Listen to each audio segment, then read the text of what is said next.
We're here today to talk about detention and specifically to ask the Obama administration to do all in its power to hold the Department of Homeland Security accountable and to stop egregious human rights violations of immigrants who are presently in detention in the United States. I want Obama to put dignity before detentions and inhumane treatment of immigrants. Maybe we're seeing less raids now under the Obama administration, but simultaneously we're seeing a lot of law enforcement cooperation with the federal authorities. I'm specifically talking about the 287G program, which is the famous one.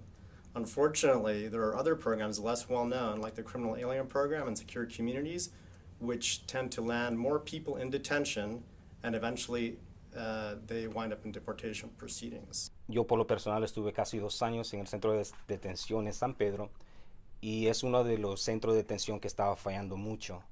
Como pueden ver, pues se cerró. Ahí no solamente se le violaban los derechos a los detenidos que estaban ahí en centro de migración porque no se le proveía nada de cuando era a la atención médica, a lo que era de proveer información legal, ni tampoco se le permitía, ¿cómo se llama?, ayuda adecuada. And what really unites all the stories that we hear here at the National Immigration Law Center is that fundamentally, the individuals in immigration detention aren't treated as people, but are really being treated with no dignity, as animals at best. We see that here in Los Angeles. We brought a lawsuit with our colleagues challenging conditions in a local detention center where the individuals, the immigrants detained, were not given drinking water. They were sleeping on the floor. They didn't have access to showers, change of clothes. Women weren't allowed to have sanitary napkins when they were menstruating, and they made that request to the guards. It's just a situation that no civil society can tolerate, and it must end. So the fight for most people is just the initial fight of trying to get out of detention on some kind of bond so that they can be with their families, obtain the kind of legal help they need in order to present their cases to the court. But the laws often prevent people from actually bonding out and prevent immigration judges. The law as it's structured now prevents immigration judges from having the discretion to decide in cases, for example, of a decorated veteran or of a mother with children. In some of those cases, even if an immigration judge would like to give bond to that person, they're not going to be eligible for bond because of the way that the immigration laws are structured right now. Nuestra organización valora la unificación familiar, porque vemos que la unificación familiar hace que un país sea más fuerte. Y es una contradicción, y me duele mucho como ciudadana ver que las separaciones de familias están haciendo a nuestro país más débil.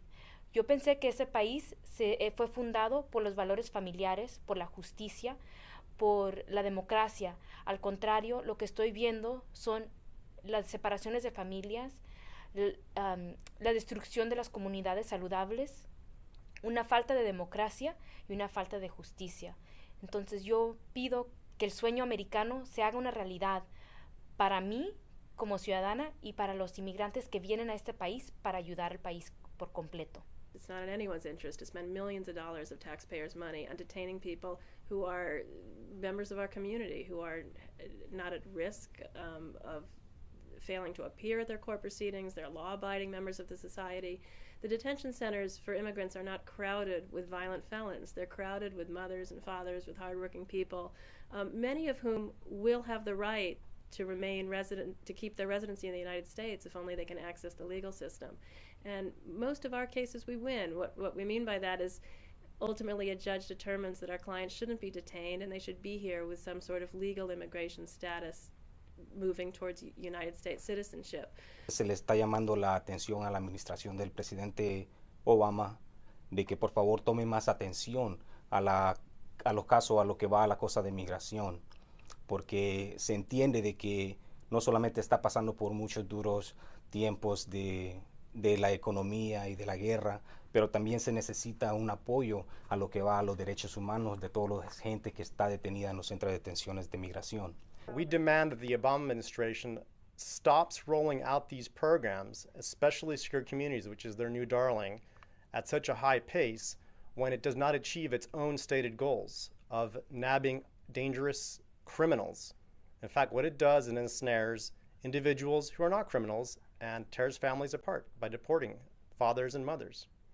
And their U.S.-born children are left behind. The Obama administration has talked a lot about how they want to reform immigration detention and make it a civil system.